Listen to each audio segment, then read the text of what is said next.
Good morning, good evening. Welcome to Wellbeing Wednesday. Thank you for joining us live. And if you're watching the recording, you are very welcome. Thank you so much. Today, we're talking about the January blues and how to get through this month for some that's quite awful and others not so. Starting us off this morning is the beautiful Helen Gibson, who's going to guide us through a lovely meditation to wake us up. Welcome, Helen. Good morning.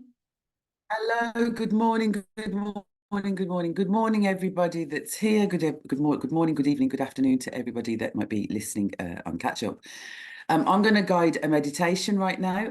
I have a very dodgy internet, which you may have seen or felt in the past. If I should stop talking and it doesn't sound as if I wanted to, please just stay in silence with your eyes closed until the internet connection comes back and we finish the meditation. So we are in the middle of that January, which seems to be a very difficult month for the actual day. Apparently it's the worst day of the year for feeling bad. I don't really feel bad, and I feel good when I feel good. So don't buy into lots of these days for this and days for that. You don't have to feel bad. You don't have to feel good. You just have to be. That's all that's ever required of you in life. So just remind yourself of that when there are even there's awareness days for absolutely everything, and there's things that I'm like, I didn't even know that was a thing, and I'm very, very grateful that I didn't know that some things were a thing, because it means that they haven't crossed my door, and for those whose doors it hating through it. But remember that we are being programmed. So all of these things, it's sort of making, if you think about a red car, all you're going to see is red cars. So do be careful about what you're buying into, just around when people are telling you what to be aware of. And even though I'm asking you to become aware of these things, be mindful of what you're being aware of and what you're bringing your attention to. And you're not, just because you're told that this is the worst day of the year, or this is the day to do that, or this is the week to do this, or this is the week to do that. Go with your own own self. We all have our own cycles, our own days, and our own ways of being. That's just a bit of a caveat on the front of this meditation. So I'm going to turn my camera off while I do this meditation. So I'm aware that you'll just see, I don't know what you'll see actually. I don't think my logo comes up because I've had to sign in from a different account. So it might just be a black screen that you have, and hopefully you will be able to engage. So now I invite you to close your eyes, but get yourself comfortable first of all, whether you're sitting or lying down, preferably sitting if it's in the morning. If you're preparing for bed, you may listen and decide to go to sleep on this, so lying down would be applicable. Make sure that you are comfortable. Shuffle your buttocks if you need to. Settle yourself into your space that you are in right here, right now. Become aware of your breath. Just notice that you are breathing.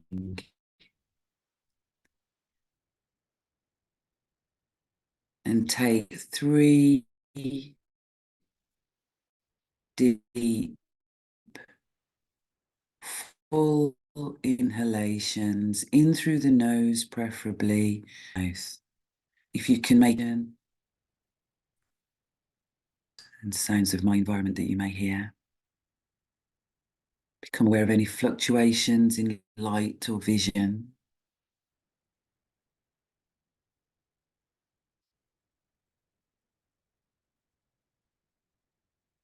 Become aware of any smells, aromas and scents that may be passing your nose as you breathe.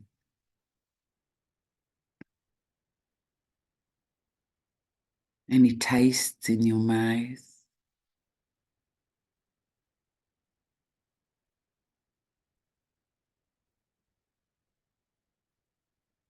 And the feel of your environment upon your skin.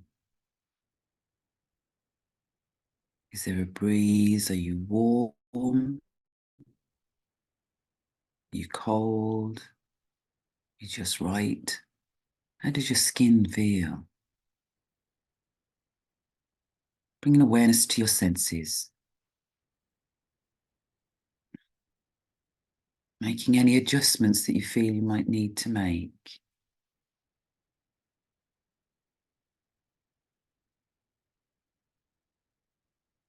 Noticing what thoughts cross your mind, allowing them to flow as water flows a stream.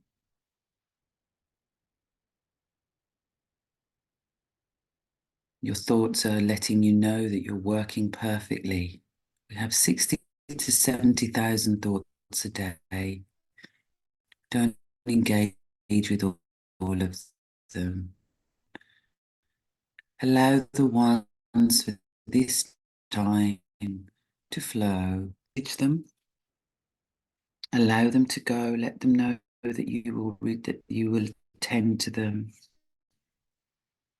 Even if the attending is just to become, acknowledge them.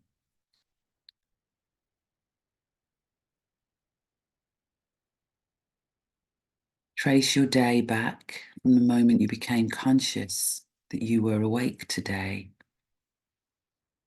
Just go back in time to that moment that you became aware that you were here, that another day had dawned. Your first conversation, was it with yourself? Was it with another?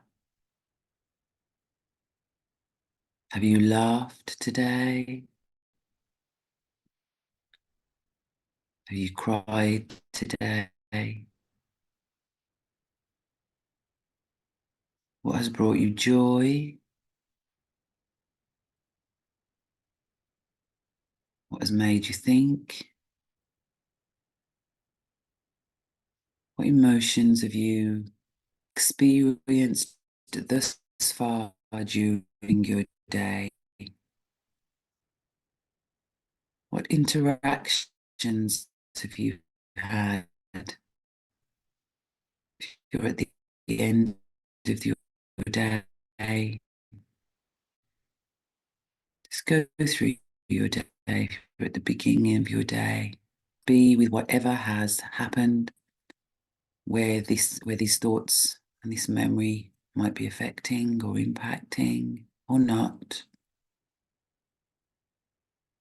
Notice whether any memory of these things brings new emotion, new thought, or not. There is no requirement other than for you to be.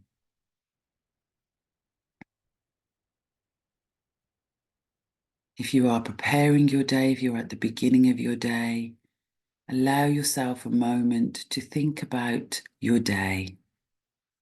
Allow your to-do list to come to the fore.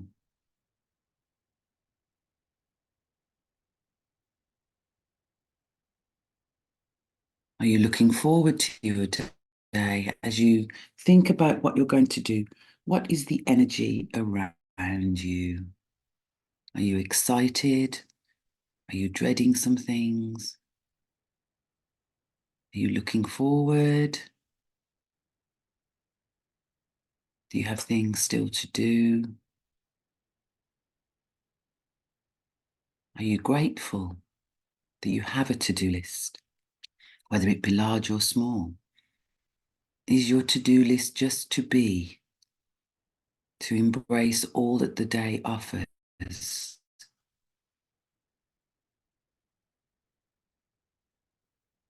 Becoming aware of what kind of energy you are now bringing to your day, what your intention is.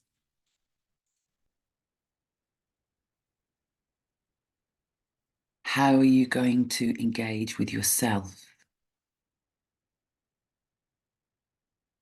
Are you demanding of yourself?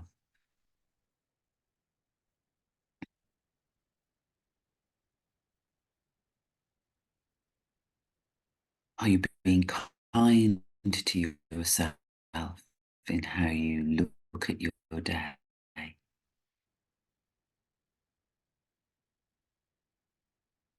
And if you're reflecting back on the day that you've had, were you demanding of yourself?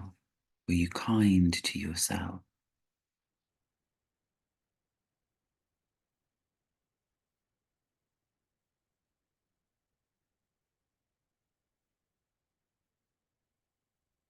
How are you with yourself about the day that either is coming towards you or that has been and is now past?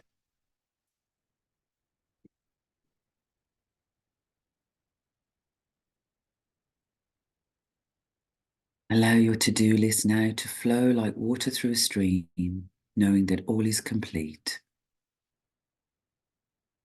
As you have looked and explored, so it is done.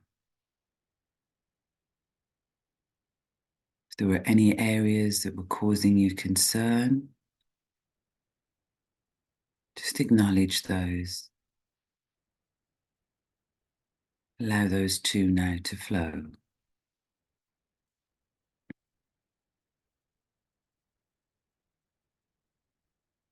Bringing your focus now to gratitude.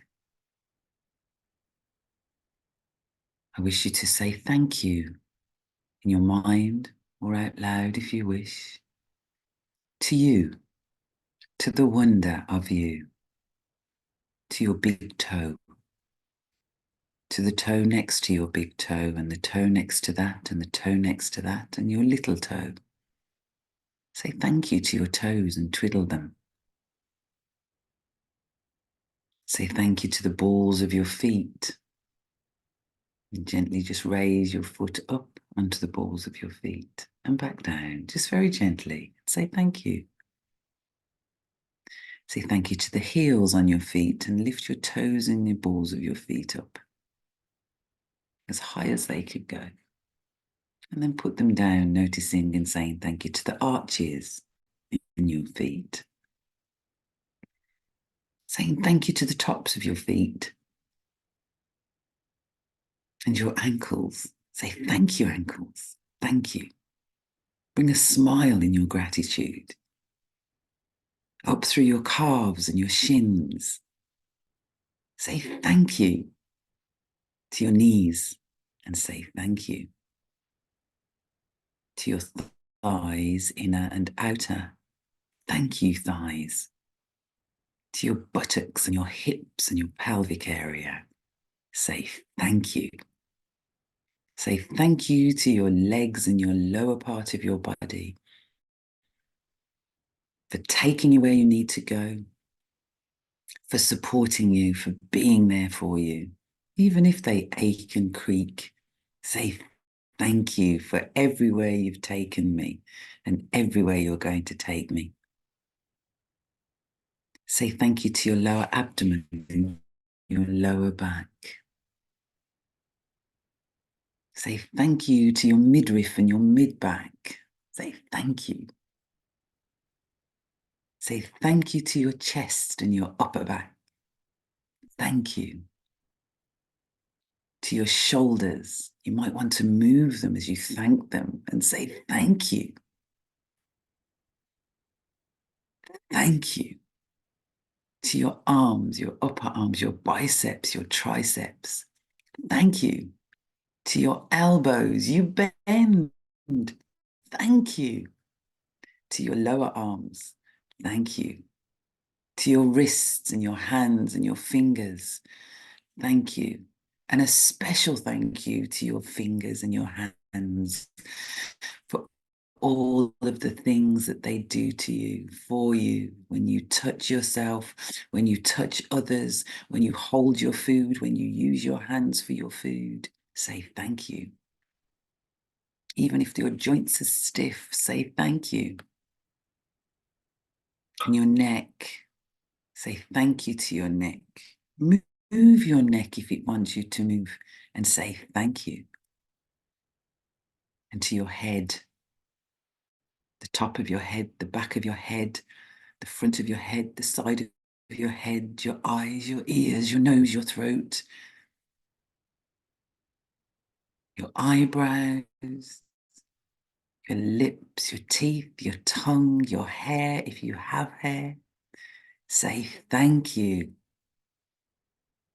And to all of the organs inside, there are so many. Your spleen, your bladder, your pancreas, your kidneys, your heart, your lungs, your intestines, your reproductive organs, your circulatory system, your nervous system, your skeletal system, your muscular system. Say thank you.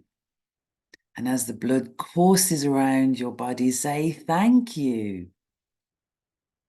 Offer gratitude to the wonder of you, to your energetic field, your biofield, your aura, your third eye, your spiritual connection. Say thank you. And now with this glorious, wonderful body, see roots coming down through your feet into the earth beneath you, connecting with the earth, and say thank you to the earth as it nourishes and nurtures you, provides your food, your water, provides everything that you need. Say thank you. Thank you, thank you, thank you. Bringing that energy up. Say thank you. Becoming aware of your connection to the universe above. Beautiful light shimmering down into you, onto you, around you. Say thank you.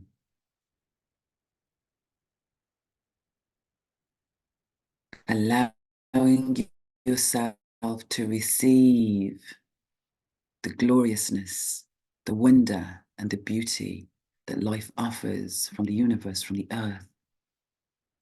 Say thank you.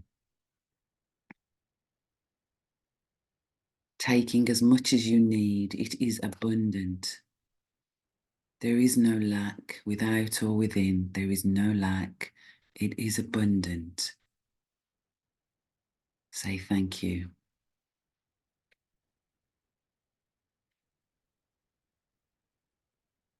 Allowing the roots that you have put down into the earth to come back to you if you wish, or you can keep them there. That is your choice. Taking as much light as you need from the universe and as much energy as you need. It is abundant and it is always there. Just be aware. Bringing yourself back to you. What can you hear? What can you see? What can you smell? What can you taste? What can you feel? Becoming aware of the seat beneath you. Twiddling your fingers and toes. Bringing a sense of gratitude and excitement and wonder to your day. And in your own time, open your eyes, ready for the day or ready to sleep, whichever. Thank you, Helen. Thank you. Thank you and thank you, Helen. I'm woken up and energized. That was beautiful. Thank you. Glad you enjoyed it. I feel calm. I feel Good really peaceful. That was so peaceful. That was lovely. We do forget to say thank you, don't we? Our bodies are amazing and we do forget to thank them. Yeah. Absolutely. Absolutely. Yeah. I love gratitude. I love being, and I love when I'm thankful to my body. And like this morning when I was in bed, it was I could feel my back and I was thinking, oh dear. And I was like, Thank you that I can feel it. You know, even when it's creaking and cronking and hurting me, I can feel that. So I'm just so grateful that I can feel it, because it's not great when you can't feel the things that are not right. You know, the messages that the body gives and everything, if you don't feel them, you don't accept them. And I'm just, yeah, be grateful for the pain, if that makes sense. Good Thank you so morning, much. June. Yes, right. I'm ready. Morning and welcome. Thank you, June Tranmer, for ready. joining us. So yeah, it's always apparent to me that there's an overuse of statins currently, has been for a number of years. And it was brought to my attention yet again by a patient of mine who was given a knee-jerk prescription because she's got a heart condition. Now, you know, there may be all sorts of reasons why she's got a heart situation going on currently. She's always been a really healthy person, taking care of herself really well. I've known her decades now. But suddenly she needed a quadruple heart bypass. And I'm always impressed by surgeons. I think they're amazing. And what they managed to do was they managed to take little pieces of blood vessels out of her legs and put them in her heart. It was incredible what they did.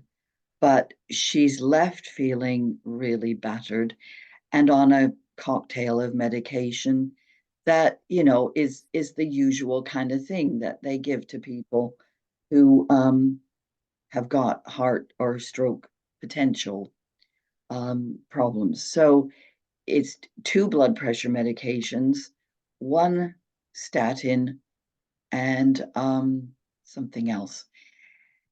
And you know, there's a lot of discussion about this. I want to make sure that everybody understands that you got to make your own mind up about these things. Do your own research, as we always say. I have got some information, and it's not, you know, I'm not a scientist. I do my research in my spare time, and I try and improve things for my patients and give them information so they can make informed choices. And there are other places you can go for information besides the things that I'm showing you. Some of them are a number of years old. I will just screen share. The first one is 2020, but it's based on a study that was published in 2019. Now, this is the title of it. This is the website, and you know, statins.news. It's probably got more up-to-date things than this now, but this is the one that I saved to share with people a couple of years ago. So yeah, and it's talking about bad cholesterol, LDL cholesterol. However, an international study has shown that LDL cholesterol does not actually predict a person's risk of heart disease at all. So this also means that statin drugs that so many people take around the world to lower their cholesterol, because that's what they're meant to do, are likely useless as well. Now there's more information. I've got more information that it's possible that statins in reducing cholesterol, because cholesterol is something that we produce ourselves in our own bodies. It's not something that we acquire from the food we eat. And that's a fallacy that, you know, people have gone on to low-fat diets and all this kind of stuff to try and prevent their bodies producing cholesterol. That's not the point. The point is that we need cholesterol, and we definitely need fat for our brains. And the fact that statins are preventing us producing cholesterol means that they are potentially, and there are studies to say that this is true. I haven't got them here with me today, but there's potentially statins are contributing towards dementia. So just being aware of that. They are a major source of income for certain drug companies. So this is very interesting. Pfizer earned $2 billion a year in sales last year. Well, whenever this was, the 2019, from their drug Lipitor, even though the patent expired nearly a decade ago. So that was, 2010. So some studies have actually shown that cholesterol is good for the body and can even decrease mortality. Now, what I'm going to go on to next is, and I'm not going to, this is not a scientific seminar, but you can screenshot this. You can go and do your own research out of this. Actually, vitamin D and cholesterol are very important in the functioning, and so grateful to our bodies for doing all these minuscule things that keep us going. It's absolutely incredible. So, I mean, they're talking here about the Mediterranean diet and, mono and polyunsaturated fats. Some people are very keen at the current time on saturated fats and going back to our old traditional UK diet, which, meant cooking with lard, using animal fats a lot more, that kind of thing, butter and all those kind of things. Because if we take the premise that those things are not creating more cholesterol in our body, then they're not an issue. Some people get on very well with a high fat diet. Other people do not. So again, as we're always saying, it's a very personalized thing. So do not for a moment assume that the Mediterranean diet is the only one in the world. It's good in the Mediterranean, and it's also good for some people who that suits. So, that's fine. Some people don't get on with nuts at all. And some people don't get on with fruits and vegetables. Some people like a high meat diet. Some people like a totally vegetarian diet. If you're going onto a vegan diet, you need lots of beans and pulses, not pre-processed vegan food. But we won't go there. So there's some other sources here. That's twice the natural news is there. So we will just move on to something from 2016. And again, this is already old news. However, it was a big study, and they found that older people with high levels of LDL live as long and often longer than their peers with low levels of LDL. So, it's interesting. Studies can be brought forward to prove anybody's bias, if you like. And so I think it's good to read all the different kinds of research that there might be. So yeah, anyway, this study calls into question the cholesterol hypothesis, which previously suggested people with high cholesterol more at risk and would need statins. Now, what they're supposed to do before they prescribe statins is take a test for your cholesterol level, which they're not actually even doing. So, and this is page 2 of this document, and you can look this up. ScienceDaily.com is where it's from. And there's probably loads more recent stuff in there. But that's not, I mean, I should probably keep up with it if I'm going to be doing these presentations. But anyway, my job is more to help people recover from the side effects of their medications. So yes, that's what I do a lot of. So I've got a thing about vitamin D now, and I will just try and explain, because not having done a science degree, I'm not pretending to be complete. But this is maybe really good to have a screenshot of this, because if you look at the way the flow chart goes, you've got sunlight, you've got, yes, I can't even read that myself. Anyway, it comes to the skin, and then it creates cholecalciferol. Now, we had a discussion about this briefly in a previous thing. I don't know if the person who said that cholecalciferol is really bad for you. We create it ourselves in our own bodies. So, we do need to encourage our bodies to do that. Taking vitamin D3 is not a bad thing, I think, but then other people say it's a hormone. Vitamin D is not actually a vitamin. It was misnamed back in the day, and it is actually a hormone. So there is an argument to be had for having a break from it from time to time to let your body do its own processing. So we go down to the liver and we go down to the kidneys, and you see, this is the whole process. It's an intricate system, and we mess with it a lot. And I think, we have to really think about what it is we're doing when we're taking things and be conscious. So I've got some other, this is from a magazine called Advanced Nutrition, which I got from the Higher Nature supplement people. And this is, again, the role of vitamin D and support of the musculoskeletal tissues, and it's good for blood sugar modulation and cardiovascular health. So I don't want to go on and belabor this point, but I've also got something else that I'd like to share, if I can find.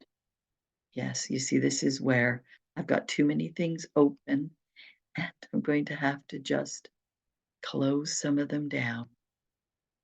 There we go. Yeah, no, I think that's it. I think that's it. So has anyone else got any thoughts they'd like to contribute? Because I think the way we've been going lately is really better than us just doing, presentations and boom, that's it. Has anybody else got some thoughts about vitamin D? I've been taking it myself for a number of years now, and it feels like it lifts the mood when the skies are dark. And if I run out, I feel a little bit more gloomy. So does that indicate a dependence? I don't know. It's worth asking the question. And then, sometimes you just think, well, there's more sun. I'm going to get out and get more sun. That's obviously the best way to do it. And Kerry does get loads of that when she gets a chance, don't you? You love your sunshine. And it's really, I think the thing is, we talked about sunscreen and the problems of sunscreen in a previous episode. And I think if you're trying to protect yourself from what is known to be potential harm from the sun, you're going to go around in fear all the time. I think, again, thank the sun for what it's helping us do. And, cancer is caused by a lot of other things besides the natural world. That's all I'll say. I think it's to be sensible, isn't it? If it's bright sun. I mean, I don't think we have that problem very often here in Ireland, definitely not, and in the UK. In terms of lots of really hot sun, it doesn't happen for prolonged periods. But I think it's about being sensible, isn't it? And honouring, I remember when I was, I was in my early 20s, so it was decades and decades ago. And I worked a summer season in Greece, and I remember every Tuesday morning you would go to because the flights came in on a Monday, a lot of flights came in on the Monday night, and on the Tuesday morning you would walk down the beach and you could see the heat rays coming off people. And Tuesday night was the busiest night for the doctor because they just were stupid. People were just stupid. And then the joke was they'd be really ill, but they'd be back on the Wednesday. Do you know what I mean? And you'd be like, what is your major malfunction? And I think it's that, if you're going to get the sun, do it slowly. I know you want it, but if you're going to a hot country, you're going on holidays, take care. My dog's an Englishman, go out in the noonday sun and all of that sort of stuff. All that. So, when the sun's when it's at its highest shade, yes, Jean-Marc has his hand up. You can still get a tan when you're just walking around in the sun. Yeah. Good morning. Oh, sorry, my voice went then. Good morning, Jean-Marc. Good morning, everyone. Vitamin D, it's like you said rightly, it's not a vitamin, it's an hormone. And we tend to find vitamin D in every cell of the body. Now, what have been found also, it's the best way and the best time to get all the vitamin D, any during the winter. Obviously, going outside, it's also a positive thing, and it needed to be.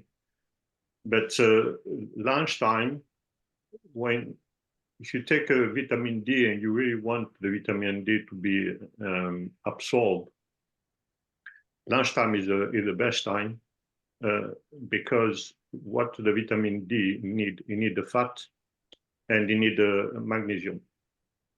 So if you take your magnesium and if you take some fat like olive oil or animal protein or so on, right? It's the best way to add it to your magnesium. It's the best way to take vitamin D and for the body to process vitamin D. And that's the work from the doctor I've been working for many years in France. Dr. Donatini, he did a lot of research. And he found that he studied a lot of saliva, because he cannot study the blood because you need more machine. But he's been working a lot on saliva, and because doing the gas test now, and he found out the best time where the vitamin D is absorbed and through the saliva, it's around lunchtime. So we've been lied to, Jean-Marc. That whole Mad Dogs and Englishmen go out in the noonday sun seems to be a falsity. If it's the best time to actually have your vitamin D absorption, then we've been told to avoid that time. Well, the thing, it's a bit like that is what you found out, right? On more than 2,000 saliva. So after that, it's very much about how we want to expose our body and which day we want to. Obviously, you need the sunshine, right? If you try to get the vitamin D, but you put some cream on your hand or on your face, you're not going to get a lot of vitamin D because you're not going to go through. So the cholesterol is not going to be able to process this vitamin D, which is coming from the sun, and turn that into the vitamin D, which is accessible to the body, right? But obviously, it was in the late 1800s. He was a doctor in a hospital in France. He was at the top floor, and every day when it was sunny, he was taking all his patients, the one they can walk, but the one they are on the bed or something, he was rolling the bed on a balcony and make sure they get some vitamin D. And he saw some improvement from there. Right? So it's very much about how we resonated with ourselves, right? And what we want to do. So you can do, but it had been proved in the morning until 1 o'clock, you absorb more vitamin D than the rest of the day. That's some of the study have been. But are you saying that's the taking it orally or on the skin? Because it might be different. If you're taking it by mouth, I mean, there's the sprays, there's the tablets, there's the drops, there's the gel capsules. There's all sorts of different ways to take it. We could go endlessly into which one of those is the best, but it might be different for the skin. Are you saying that the midday? Because yeah, that's what Helen heard, didn't you? And midday sun might be better, but only for a brief time, are you saying? Yeah. But the thing is, there are a lot of vitamin D which you will never use because they got the vitamin D on the label, but that's it, right? So I tend to prefer the formula, which is the drop, right? I found the spray also quite interesting, but the one which is extracted from lichen, right? Or the one extracted from for some vegetarian, people who don't want vegetarian, don't want any animal in the body. So the vegetarian one extracted from lichen, which is a mushroom, which is a southern mushroom, and the one which is extracted from the what we call the lanolin, the one extracted from the wool, the wool of the sheep, right? So but in average, at the end of the day, it's also if you count only on a supplement, if you don't count on your diet, you can take anything you want, but you never get there. That's it. But it's true for people that are on osteoporosis, and you need to take a high level of vitamin D. It's very, very important. But in the meantime, you have to change your diet and all that. Yeah, and it depends on your digestive enzymes as well, of course. If you have got very low absorption rates because you've got low hydrochloric acid, or further down the system, you've got damage to your small intestine, whatever, there's always that potential. We don't know that unless you do some real full scans on people and checks, blood tests. And people are quite dependent these days on having blood tests for this, that, and the other thing, and looking for results from machinery. And I think, like Helen was saying, it's so important to listen to our own bodies, and then we can hear what it's asking for. And if we've got just to try out different, I mean, D2 is now known to be not as effective as D3, and mushrooms and eggs have got vitamin D in them. I'm just learning new things all the time. Yeah, mushroom is a good source. I work mainly with mushroom in my practice, because with litter you do a lot. Yes, there are many different kinds of very helpful mushrooms. I was just thinking they're ignored. We could do a whole mushroom session. Yes, definitely. Our lovely Gio, who came on before Christmas to talk about infrared light and vitamin D, funny enough, he knows a lot about mushrooms, and we can talk about turkey tail and lion's mane and reishi mushrooms. We'll do a session on mushrooms, definitely. I was just thinking, we're talking about whether the vitamin D is absorbed, and one of your articles mentioned fortified foods. Are they any good, really? Do people actually absorb any of the fortified added vitamins? Yeah, I don't know. I think the thing is, we have to be very careful with the fortified foods, because there's things like folic acid, and it's off topic, but that's prescribed to pregnant women as a matter of course, an assumption that people don't eat vegetables because folate is in vegetables. And I had a patient having an argument with their health visitor or somebody, midwife or somebody, saying, you have to take folic acid. And she went, no, I don't. I get my folate from my vegetables. And besides which, folic acid is put into a lot of foods, and there's dangers from overdosing on folic acid to the baby. It is. But it's this knee-jerk reaction. I've been told to tell you, you have to take this. And if you don't take it, you're a delinquent patient, and it gets written on your notes. It's tricky. So yeah, I think processed food is dangerous for lots of reasons. So, just try and steer clear of anything that's got additives in it myself. I'll second you there on that one, Ju. Most definitely steer away from as much processed food as possible. Mm. I think people, they want to see dosage. So, you know, what is my dosage in vitamin D? What in B12? And yes, B9, it can be very harmful for the baby, and but they're prescribing that to every pregnant woman. You know. Yep. For me, I give I use a product, the oyster powder.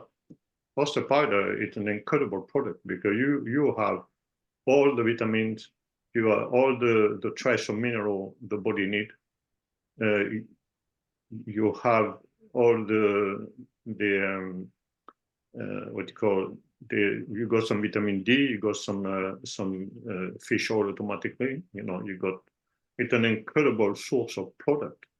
And for women, they want to get pregnant, and during the pregnancy and during the lactation, during the all the thing, it's an incredible product.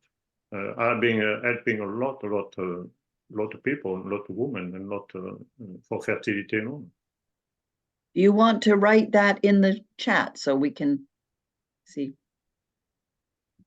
Yes. Yes, Asim Malhotra has been doing a lot of studies on that. Yeah, that's really good. Yeah. It's just an easy to read book. I sometimes write things in the chat to remind me to put them in the in the description on YouTube. Yeah. Yeah. So shall we get moving? I think so. It's time. Yes. Oyster tonic, interesting. Okay, I'll put that. Thanks, Jean-Marc. I'll put that in the description as well so people can see that. And the name of the doctor who took his people up on the balconies. I will send you the leaflet of this product, and you will see. Thank you. But there's something I want to add. When you read this book, you will have a complete view of your heart. You will understand your heart is not a pump. Oh yeah, we've already talked about this. Yeah. It's a vortex. Yes, exactly. And it works exactly. You know, when you look at the heart, when you look at the body, right? Mechanically, to have a pump, you need to have something to initiate the pump. Right? We don't have that. If you compare yourself to a tree, right? The tree don't have a pump, but the sap is going up because the cycle. And we're working exactly the same way. Our system, it's a vortex. Yeah. The left, he pushes the right one. And it's an amazing work. Honestly. Yes. Who's the name of the author? Thomas Cowan. Oh, it's Tom Cowan. Oh, lovely. Yeah. Yeah, very good. I like Tom Cowan. Yes, we had a little video of a doctor dissecting a heart and opening it out and showing how it's folded in on each other. It's in one of our videos. I found that it's just amazing and wonderful. Yeah. Yeah, it is. We did it on Wellbeing Wednesday, didn't we? We discussed it because you. Yeah, we did. We are made. We are like when you observe nature and you observe the landscape of nature, it's the mirror image of the landscape of the human. Yeah. Right. We are just a little garden on two legs. Yeah. Yeah. Yeah. We're ready to move, Kerry. We are ready to move. Okay, if everybody would like to get ready. Just before we move, what we're going to do, or what we're going to concentrate on, are hip flexors. And just want to do a little test before we start on how strong are your hip flexors. They're a group of muscles, as you know, around the hip, from the lower spine, go all the way down to the knee. I can put a little thing in the description just to illustrate. Actually, shall I do it now? Shall I just quickly share my screen and then I can show you? Because there are so many people that suffer from Can you see that? Can everyone see that? Mhm. From tight hip flexors and weak hip flexors. I think that's just quite a really good illustration, just because everybody, I think, probably just points to their groin when you talk about hip flexors. But as you can see illustrated in green, how much area of the hip, the pelvis and the upper leg is actually incorporated. Okay, let me stop the share. And I've always found it quite interesting with older people, how they fall, and not how they fall, but why they fall. And one of the reasons is because they shuffle. And we've talked about proprioception before, and obviously it's how they how you know your body is in any space at any time and where it is. So you don't have to look to see where your feet are going. But it's also about shuffling. So if you're not actually lifting your feet to walk, then you will fall and or shuffle. And then if your hip flexors are too tight, they will pull you forwards. And this is where you see potentially quite a lot of older people walking in a very strange way. Okay, so let's get up and do a little test of how strong our hip flexors are. And then we'll do a warm up. We'll do some exercises for strengthening hip flexors, and then we'll do some stretches. So hopefully you can see me. Just going to take that down a little bit. Can you see me okay? Can you see my feet? If you want to have something sturdy next to you, I've got a chair just in case I topple. You can also just go along with this sitting if you want to. It won't give you exactly the same results, but it's just, you know, something you could do while sitting. So first off, if you need to hold onto a chair, that's great. Otherwise, just take hold of your knee and bring it as high up to your chest as you can. And once you're in position, again, you can just hold on if you want to. Once you're in position, just let go and see what happens to that leg. If you find you hold it and it drops, or even drops a little bit, then there is a weakness. If you find you hold it and let go and it stays, all is good. I think you're looking pretty good. Okay, let's try the other one.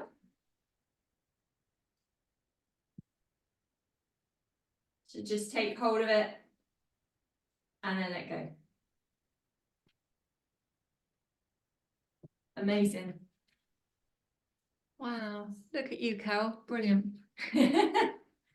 You might also find if you've got either probably tight hip flexors, you don't get that range in the knee either. So you may feel that you can bring your leg up in a different manner so you can't get the foot towards the bottom. And that is another problem because you'll have a tight and lower range of movement. Okay, let's get warmed up. Hello, family. We're just going to start with side stepping. As always, listen to your body. Just do what you feel is right and comfortable. Any pain, relax. We've got some younger members. Good morning. When you're ready, just take one foot behind the other. Can you feel the hips start to open? Warm up. And this bit always reminds me of June because we're incorporating some cross crawl. Hands are swinging across the body. Just let them do what they feel. My homage to June. Every morning I do this. Okay, take the foot across the body this time. And now can you feel down the sides starting to activate, starting to get warmed up. Keep the shoulders nice and relaxed. We'll do it 3 more times. And then we're going to start lifting the knee. So hopefully this is comfortable for you to do so as high as you feel comfortable. Allow the arms just to go across the body. And then when you're ready, if you want to, just take them a bit higher. You might feel you're starting to get a little bit breathless. Your heart rate is increasing. If it's uncomfortable, just take it down. Let's do a few more. Looking good, everybody. 2 more. Okay, just relax, just come back to a side step. What we're going to do now is lift the foot behind. If you've got tight hip flexors, these muscles that go straight down the front of the leg to the knee. And we've also got one that goes straight down to the outside. They're going to stop the knee from bending as much, but that will improve. So even if you can only lift your foot a little bit, that's fine. Keep the foot nice and relaxed and floppy. Your aim is to touch your bottom if you can. Nice and steady. Looking good. Okay, just relax. Come to a nice steady position. Your feet facing forwards without impinging on the knee. So don't rein them in if it's uncomfortable. Just stop them from going in and out. Your knee's going to follow the direction of the toes. You're going to sit your bottom back. Don't have to go too low because we're just warming up. Lovely. If you're a regular, you know we always do this one. We're going to do it 2 more times. Then if you want to, you're going to allow the arms to swing down and reach high. Swing down, reach high. Make sure you can still wiggle your toes. You're sitting back, no pressure on the knees because you're putting your bottom away from them. We're going to do 2 more.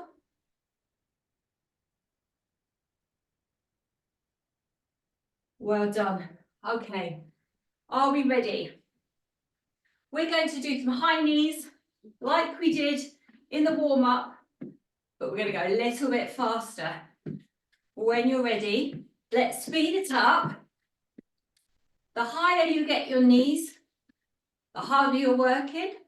If you want to make it even harder, you can add a jump. I know all the littlies that I can see get their knees high. Well done. Let's keep going. If you can, take a rest when you need to. Bring the arms down if you want. We've got 10 more seconds. Keep going. I'm getting warmer. 3 more seconds and relax. Well done. We're going to do a similar thing, but from behind this time. So it's like you're running. If that is too much, we can do this at speed. So when you're ready, let's go running. Getting your feet up. On the spot, or back and forwards. If you want to make it harder, arms in the air. I'm getting warm. Keep running, keep running. 10 more seconds. Looking good, everyone. 5. And relax. Well done. Okay, let's keep moving just gently, bringing the heart rate down. Nice and gradually, not too quickly. And then just bring it to a gentle sway. Don't suddenly stop. We're going to do a few lunges. We've done a little bit of cardio. Now we're doing a little bit more muscular work. If you've got something you want to hold on to, that's fine. Otherwise, let go. Keep your shoulders back, nice and relaxed, chest is up. You're looking ahead. You're going to take 1 foot behind you. The toes of both feet are going forwards. You're going to get nice and straight and literally just bend down. Ignore this front knee. That will stay behind the toes and it will be in line with the ankle. This is the one you're working on. So you're aiming to get this leg low. As you can see, I'm not really moving this leg. It's just staying bent at the knee. So the knee's protected. You're working this leg, the hip flexors. Think of the diagram. Think of how all those muscles are working from here all the way around and down to the knee. Let's do a few more. Shoulders back, chest forward. Looking good. Remember, we've talked about this before. Making it harder, you can add weight. By adding weight, it makes it harder to stand up. So using that little bit more effort. Let's go for another 5, shall we? Rest if you need to. 3 more. Looking good. Well done. Relax. Just give those legs a shake. You've been stuck in that position for a while. And then we're going to change sides. So standing tall, shoulders back, head looking ahead, face, eyes. Take a step back. Both feet facing forward and bend. So even if you're only going to here, that's fine. You can improve every day. A little bit lower. Just keeping the bottom tucked under. Keep breathing. Keep breathing. Keep pushing the head forward. Sorry, shoulders back, looking ahead. Well done. Can you feel that? You feel all the way down? Let's do 4 more.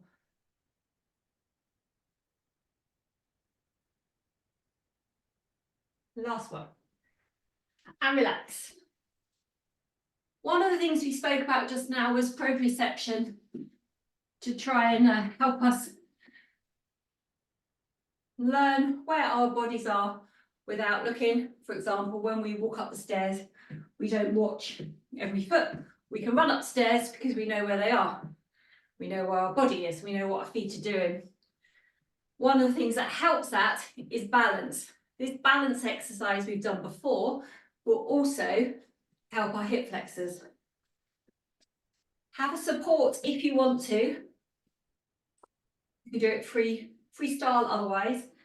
You're going to take one leg, lift it off the floor, and then push the foot behind you. Now this little balance exercise can stay here. Just listen to your body. If you want, you can start to tip forwards. Try and keep the back straight, and you're going to keep your head in line with your shoulders, your bottom, and your foot. So you're not going to do any funny shapes. And then you're going to go as low as you feel comfortable. It can start as a bent knee extension, or if you find that uncomfortable, just lift and then hold. So don't forget, without holding on if you can. We're going to do this 4 more times on this leg. Your arms can support you out, forwards, or behind, whichever you find comfortable. Well done. Last 2. You'll find that your foot is working really hard to stabilize. So if you find that it gets a little bit tingly or hot or warm and you can feel it really working, that's normal. Okay, let's change sides. Again, either just lift the leg behind you or bend and extend. Try not to kick the chair.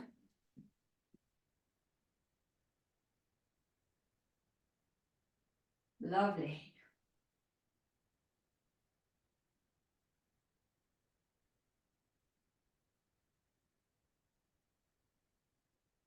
Really feel that supported leg work. Let's do 5 more if we can.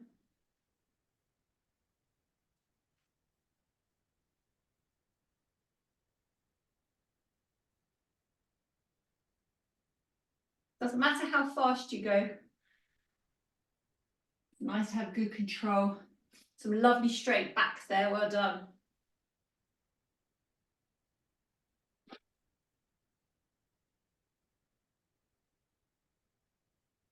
Well done. I'm going to show you a few stretches on the floor now. So if it's comfortable, you come down to sitting on the floor. Otherwise, you can sit on a chair. Then what I'm doing. Okay, the first one. We're going to lay down with our knees bent and our legs shoulder width apart. We're going to have our palms facing up. Keep the head and shoulders, neck nice and relaxed. Then all you're going to do is squeeze your bottom as hard as you can. And then from here, you're going to push the lower back in, your upper back into the floor, and then just lift the lower back and the bottom off the floor. And drive the hips up towards the ceiling. Can you feel the stretch all the way down?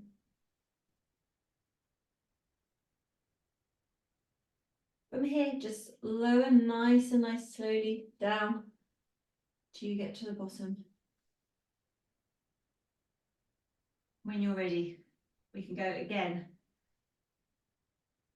Driving the hips as far as you feel comfortable. And relax. We're going to do this 5 more times. So you're going to tilt the pelvis, squeeze the tummy, squeeze the bottom, lift nice and high. Hold, squeeze, and then lower. So you're rolling through the spine, you can feel all the vertebrae. Gently lower into the floor. Let's do 3 more.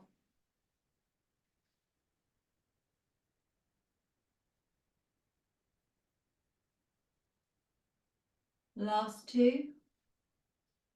Roll up, squeeze, and lower. And the last one.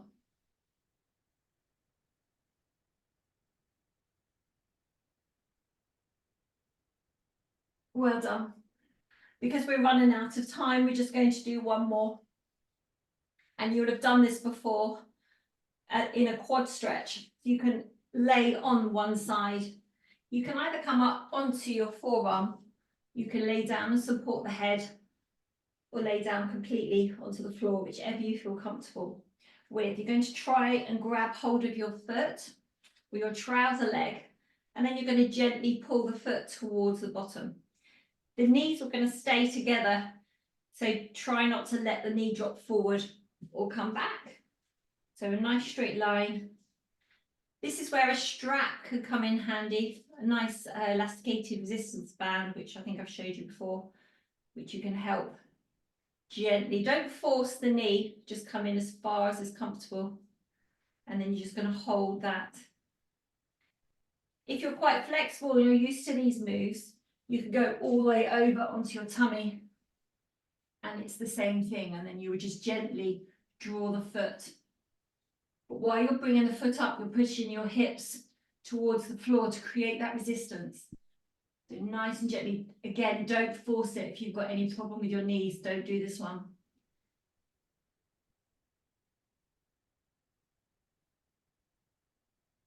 You're going to hold these stretches for about 10 to 15 seconds.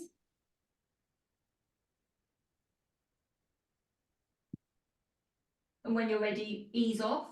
You can either just roll over, change sides, however you find that comfortable. I'm going to stay on my side this time.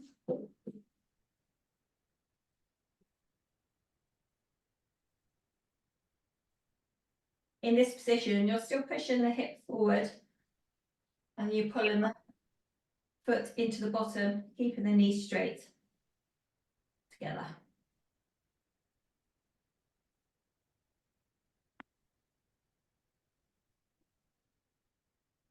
And just ease off. Well, another time, we'll go through some other stretches, but I think that will do us for today. We're going to stand up nice and slowly. So however you feel comfortable, you're going to come up the head last, If you want to come up onto all fours and then tuck the toes under, you can lower the head and then stand up nice and gently. Just give your hands a shake and your arms, and then rotate the shoulders back and forwards. And you've done a little bit of exercise. Well done, everybody. Thanks for taking part. Hopefully we're feeling very energized and ready to get on with the day. Thank you, everybody. I loved the It was participation. amazing. Thank you. Yeah, Well, very good. some lovely straight back there I saw, and the Littlies did really good in Helen's household.